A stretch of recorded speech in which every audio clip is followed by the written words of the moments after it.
Thank you, Mr. Semenya. Mr. Mpofu.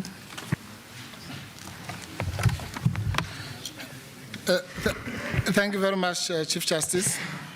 I will do my best, given the lateness of the hour and some of the developments. Make me a promise. How much time do you need? So that I can hold you to it. Yes. And Well, also decide whether we want to stretch our legs or not. Chief Justice, you gave me 30 minutes. Yes. I can give you back 10 minutes. Thank you. Thank you. The reason I'm so generous, Chief Justice, is because of the concessions that have been made. We must just take stock of where we are now.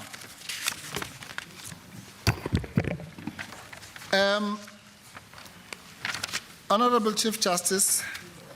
Prefer not to be addressed as honorable. Oh, yes. Yes, especially since after today that has been made synonymous with spineless. As the court pleases, ma'am. Chief Justice, let's go to page 2. Let's go back to the basics. Page 2 of the papers. Is that the Notice founding of motion. affidavit? Notice of application. Okay.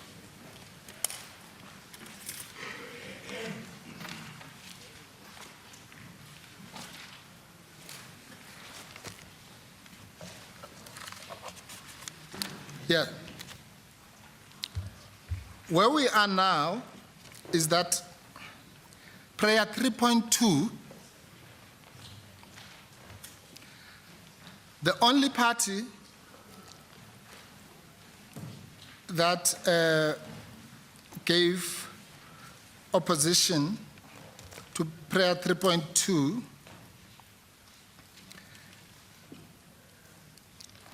has now considered. Remember that prayer says, it is declared that the Constitution permits motions of no confidence in terms of Section 102 of the Constitution to be decided by secret ballot. Mr. Morane was asked, the first Mr. Morane. The real Mr. The Morane. real Mr. Morane was asked a very direct question. Do you now accept that Section 102 permits motions of no confidence? His answer, paraphrased, was yes. 4.1, the next prayer, where we asked that for this court to say, it is declared that the National Assembly rules permit motions of no confidence in terms of Section 102 of the Constitution to be decided by secret ballot. A similar question was put to Mr. Morane.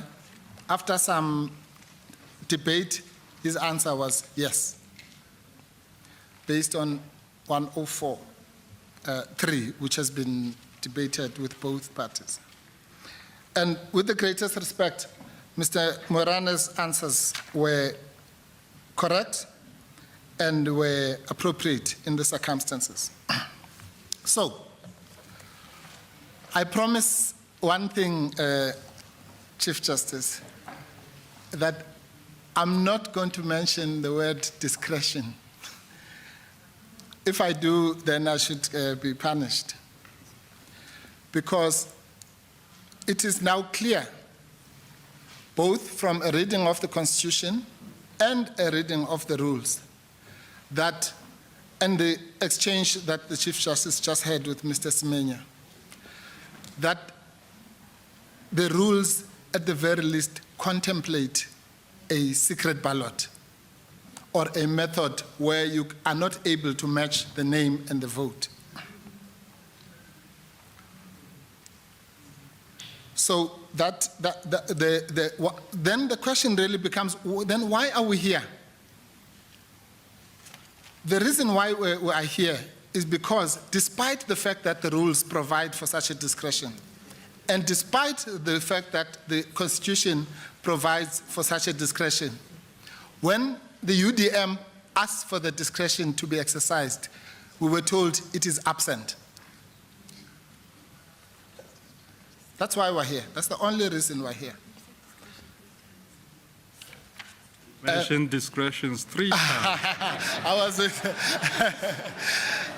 That's why I didn't put a price to the fine. Oh, would you Yes, I do. So I'm mentioning it only to bury it,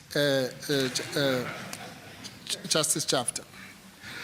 In other words, the only thing I can address this court on now is only the issue of the primary relief, which is why I gave away my time. On that question, with the greatest respect, I would like to start by asking the question and using a question that the Chief Justice put to my learned colleague, Mr. Ngqaitobi. I'm going to use, in the morning, I used what I called the mischief approach. So I won't repeat that. In other words, why is there a secret ballot in the first place? And I offered the answer that it can only be, the only answer can only be the protection of the voter. Whether you are talking about the national elections or the elections in Parliament. The only reason why you can have a secret ballot under 19.3 or under 102 or under 86 is the protection of the voter. So let's put that aside. I would like, with the permission of the court, to now approach that matter from the point of view of what I call the effectiveness approach, but also maybe even before the effectiveness approach, the absurdity approach. And what I mean by that is this, which is what the Chief Justice raised. If there is a need to protect the voter, i.e. the member, in a situation where you are installing a person as a president, then how much more when you are actually removing an incumbent? In other words, now you are effectively punishing somebody. And as the Chief Justice correctly said, that is a painful exercise. So a fortiori, it must follow that if that protection is called for in the one instance, it is even more required in the other instance. But to that, to illustrate that point, I want to add even something more. In the one instance, you are electing, very happy occasion, a person, one person. In this other situation, you are removing about 35 or 50 people. Then how much more protection, how can the protection be less in the situation? It's in the 70s if you include the deputies. deputy. Yes. Well, yes, we're in South Africa. We're talking about between 50 and 70 people. Because the section 102 says that the president must resign, and so must the cabinet ministers, and so must the deputy ministers. So you can imagine the risk of repercussion is multiplied 70 times now. What logic could there be that now that the risk is multiplied 70 times, the protection must be taken away? It can be. Mr. Mpofu, I think we've debated the logic of that, but you have to deal with the logic of the points made by Mr. Untalto and Ms. Bawa and the other counsel who seek to incorporate in their arguments the absence. Yes. Well, those arguments, with the greatest respect, can be disposed of very quickly. One of those arguments was that, why close the door? If you remember, Justice Cameron. But who's closing what door? There's no door that is being closed. Just as in the death sentence situation that Justice Cameron reminded me about in the morning, the door is not closed. If this country decides tomorrow that it wants the death penalty, it will amend the Constitution. Simple. There's no door that is closed. So that's the end of that argument. The other argument which says, well, you must, it's a discretion, but it's not a discretion. So you must leave room for some situation where everyone is nice to each other and there's no risk. Well, let me just remind you, Chief Justice and Justices, the conditions under which these provisions were made could never have been better. The drafters of the Constitution, and all of us for that matter, I dare say, knew that the president who was going to occupy the position was none other than the great Nelson Mandela. Despite those are the best conditions, I dare say, that we will ever face as far as this question is concerned. But in spite of all that, the drafters of the Constitution said the election of the president shall be by secret ballot. It did not matter that we had this wonderful foregone conclusion. Why did they do that? They did that exactly because they knew that one day, irrespective of those conditions, one day there may be a situation where the confidence to be brought. Well, on the purposive interpretation we are contending for, they did.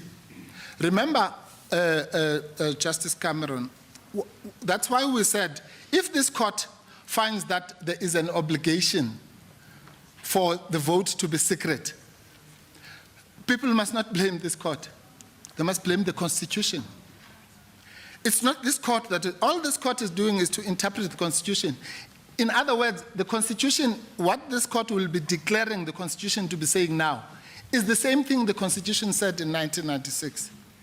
It's simply that nobody has brought it here. Just as if nobody had brought the case of Makonyane here, we would still have the death penalty. And if someone brought Makonyane today, and this court said the death penalty is against the right to life, it wouldn't be saying that is now in 2017. It would be saying that was the case then. It's simply that it had not been determined. So my short answer is the drafters of the Constitution, by omitting as the Botswana case makes it clear, that omission cannot be read to exclude. Now, Mr. Semenya gave a very instructive answer where he was asked, at least he was asked the question, the challenge question I had posed in the morning.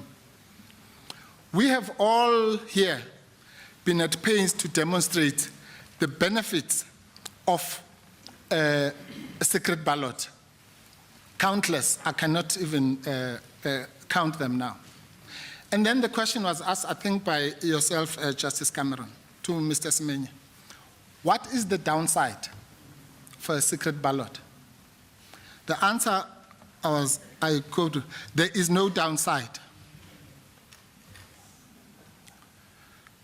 So then why are we here? If we have a method by which you can enhance democracy, by which you can authenticate the outcome, by which you can hold the executive more accountable, by which you can put teeth into the Section 102 remedies, and so on and so on and so on. and that remedy has actually no downside, then on what basis can anybody ask this court to say, despite all those benefits to our democracy, to our constitution, to the quality of our leadership, and so on, we are still not going to do it, because if, despite the fact that there's no downside, it's untenable with the greatest respect. Mr. Semenya, to paraphrase his position, is say, look, there is another arm of the state here called Parliament. It's empowered to determine how it's going to handle its own affairs, its own internal procedures. So please leave it alone to decide what's best for it. They are responsible people. They have reflected on this thing. They couldn't agree. If there is anything to challenge, let it be the decision they have taken, but respect them enough, show confidence enough in them to handle their own affairs rather than have the judiciary almost act like it's dictating to them what to do and what not to do. Well, the answer to that is very brief, Chief Justice.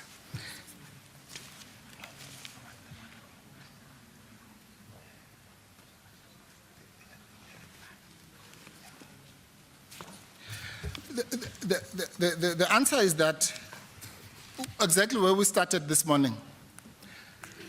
And that is one of the reasons Tlowama, by the way, is wrong. This court, in interpreting the Constitution, will not be interfering in anybody's business. This court will simply be doing its job. And there's no other institution that I know of that can interpret the Constitution. So if this court says, Mr. Mpofu and the UDM, you are correct, the Constitution, the meaning of Section 102 is that a secret ballot is prescribed. Full stop. That's the end of it. That is the end of it. This court doesn't have to do a single thing after that. And the court will not have interfered, will not have done anything to anybody except to do its job. Otherwise, all parties to a contract, parties to a marriage, parties to whatever, can say, well, why must the court interfere? The court is here to interfere with respect when there are disputes. That's its job. What else can the court do? If you don't want the court to interfere in your life, you must do the right thing.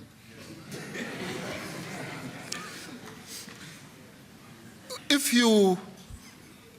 there's a rule, a law that says you must cross the robot when it's green, and when it's red, you must stop. So the only way, if you don't want the traffic police to interfere with you, you must cross when it's green and stop when it's red. That's it. Then your life will be easy. The minute you do something else, then you can't say you're interfering with my driving. The court's sole purpose for existence is to do what we're asking it to do. Because it's very simple. It started with 2 letters. Please allow a secret ballot. No, I'm not allowed to. Boom. That was the dispute. Once that happened, there's nothing more we could do. Save to go and say, no, yes, you have. No, I don't have the power. Yes, you have. No, I don't. So the only way was then to come here and say, we as the parties, ourselves and Mr. Morane's client, cannot resolve this thing. We are saying they have the power. We are even saying they are compelled. That has been put up by these 2 parties to a relief under 3.1. And my humble submission is that there isn't. The next little question that I wanted to address is a note that I made. Justice Madlanga is very correct. Far from being the impediment to a secret ballot, the multi-party system might well be the even more reason why it should be. And I say this for the following reason. If this was a Westminster system, it might well be that this protection would not be as essential. This protection is even the more essential now that Mr. Smenya and Mr. Morane say that the reason why the schedule gives the protection it does, or rather even section 19.3, is because, well, what if your employer is there and he sees what you're doing? Well, in this case, who is the employer? The employer is the president. The employer is the party. So exactly as the Chief Justice was putting it, the same considerations that militate for the protection to be available are present here. Because in a multi-party system, those employers, now imagine, Chief Justice, with respect, that you are a cabinet minister who also happens to be a member of parliament. And now, You mean me? and that person then has to go and vote and say, well, I'm spineful, whatever the opposite of spineless is. and therefore, I don't want the secret ballot. I'm going to vote that the president has lost my confidence, at least. That's what my conscience tells me. And lo and behold, the motion is moved and the president survives it. Need I say more? It is those situations where this protection is needed. It's no use, with the greatest respect, to come and tell us that some MPs are so bold that whether it's secret ballot or open, they will vote in the same way. Well, good luck to them. This protection was not meant for those people. They don't need it. This protection was meant for normal people. What do you mean? Is boldness abnormal? Well, the average person, maybe that's what I should say. Thank you. It was meant for the average person who is likely to consider, is this a decision over which I'm prepared to take away my children from the private school? Is this a decision over which I'm prepared to walk the streets? If I'm uneducated, is this a decision over which I am prepared to go back to, if it was me, my village and bask in the sun? That notional cabinet minister, with the greatest respect, it was the target is the target of the protection we want this court, we submit this court should confirm. That is the reality of life.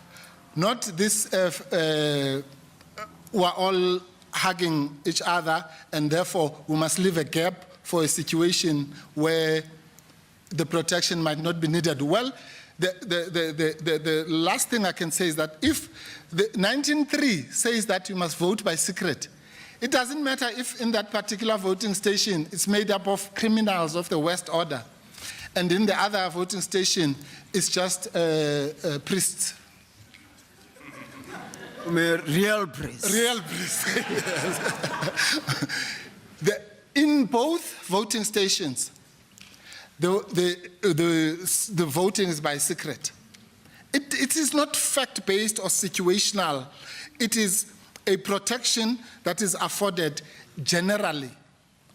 And despite the fact that those priests might actually, coming out of that voting station, tell each other, I voted so-and-so, I voted so-and-so, it doesn't matter. They are still afforded the protection. It's up to them to waive it, because that protection is not for them. That protection is for the democracy. That protection is for the system. That protection is for the accountability and so on and so on.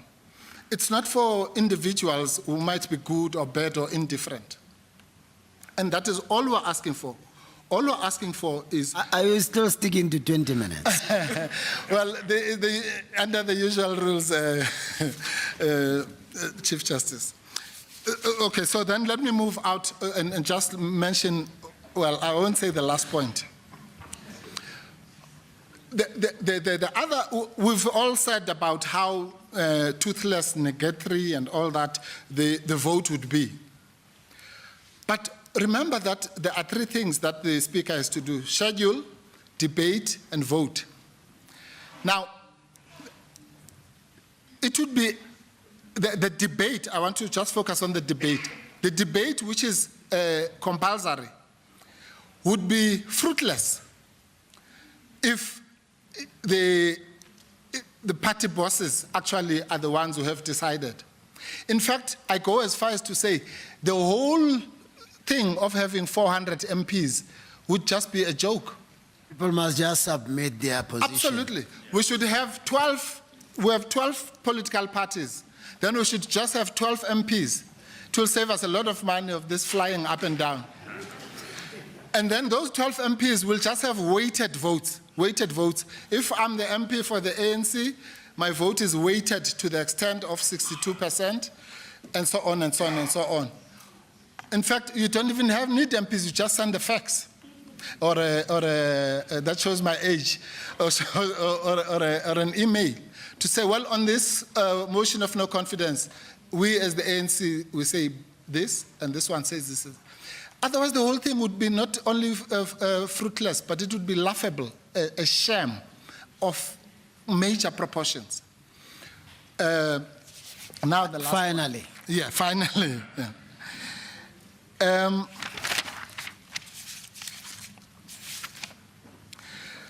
Well, let me just clear up one thing. It's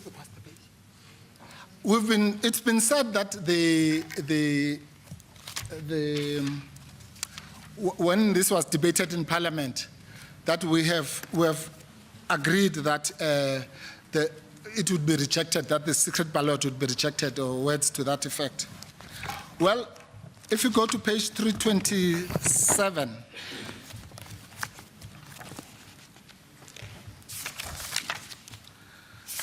Mr. Morane, regrettably, as he put it, did not read our full reply. Our full reply is this. As the Speaker herself recognizes, I'm reading 40.4.1. As the Speaker herself recognizes in her affidavit at paragraph 5, after the Mazibuko judgment, there was an attempt to amend the rules to provide expressly for a secret ballot or for no confidence motions, but this was rejected by the National Assembly. He stopped there. This is how the next sentence reads. The Speaker does not provide any explanation as to why a different outcome should be expected now. It may well be that it was felt that the rules as they stand already catered for that eventuality as contemplated by the UDM and others. That's exactly the issue. It's like this thing about you didn't exhaust internal remedies, you should have asked to amend the rules. Why would the UDM want to amend the rules which it claims cater for a secret ballot? That is the point. The UDM in that debate says that we were happy to have the issue left open because in our estimation, the rules as they stand provide for the secret ballot.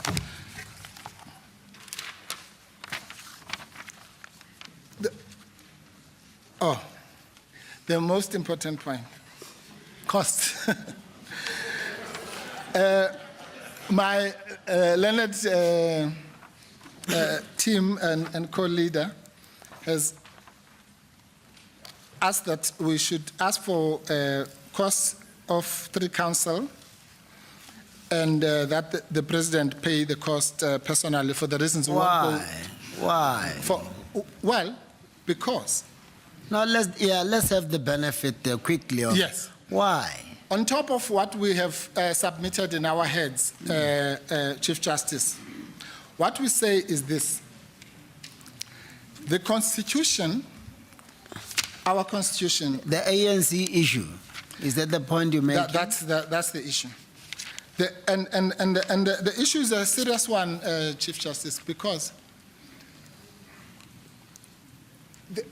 the capacity in which the president is entitled to use taxpayers' money is the capacity in which he was cited. That is more aggravated by the fact that the political party that he happens to be the president of was cited in its own right. That political party has chosen other political parties which are not here, even sent a notice to abide. That political party said nothing. One of the possibilities is that that political party agrees with the relief. Unlikely, but we cannot discount the fact that it's either they say we agree or we are indifferent. And despite all that, the president... I thought your position was that, you know, that political party has issued particular instructions suggesting that it does not agree. Suggesting? That it does not agree. It has issued instructions that people must vote in a particular manner or else. I thought that was your own argument. Yes. Well, it's not just my own argument, it's the argument of the president. The president actually comes to this court and says, I'm paraphrasing, the UDM claims that we are going to visit adverse inferences, adverse consequences upon dissenters. He says that is correct. That is the advantage of being a majority party, and makes the following startling proposition. It is not the members of the assembly that are accountable to the people. He says that in his affidavit. It's not the members of parliament, it's the political party. The exact opposite of what was said in Mazibuko. So we have a new oath of office now, where the members of parliament are actually accountable to their party, and it's only the party that's accountable to the... What is that? Yeah. I think I've heard you. Whether we agree or not is something to reflect on. It's a different matter, but that is the issue. Please allow me... Threatening to take half of the time you took earlier. I just have a feeling that... oh, yes. The issue about the threats, and I'm going to say this very quickly. The threats are not just threats of expulsion. They might be threats of, let's say, removal from a chair of a portfolio committee, demotion, and all sorts of things, including the example I gave about the notional, yes. So the fact that a threat might not materialize. In fact, if the crime is that you must not threaten me, then you threaten me, you say, I'm going to shoot you. I go and report that you've threatened me. Then that is complete. It can't be a defense. You can't say, well, I don't own a gun. It doesn't matter. The point of the matter is that the threat itself, the risk, as it has been said, is sufficient to trigger the protection. As the court pleases. Thank you. Thank you, Mr. Mpofu. You seem to have more energy now than at the beginning. Well, if I can use it usefully if the Chief Justice will permit me. But let me just take this time to thank counsel. You've been very helpful. You have no idea how challenging it was to try and conceptualize the issues properly until we had the benefit of your submissions. We truly and genuinely indebted to you for the enlightenment, for the patience with us, and for allowing us to have that short break and go all the way until it's about what 10 to now? 8. So almost 10 to 8. We really appreciate that, and for the public as well, the way in which everybody conducted themselves. Otherwise, judgment is reserved. Thank you very much, Chief Justice. It will be remiss of me not to, and I know that I speak for all my colleagues, to also appreciate the audience that the court gave us and the patience and allowing us those extra minutes. We're indebted to the court in a very, very deep sense. As the court pleases. Thank you very much. As I said, judgment is reserved and the court adjourns.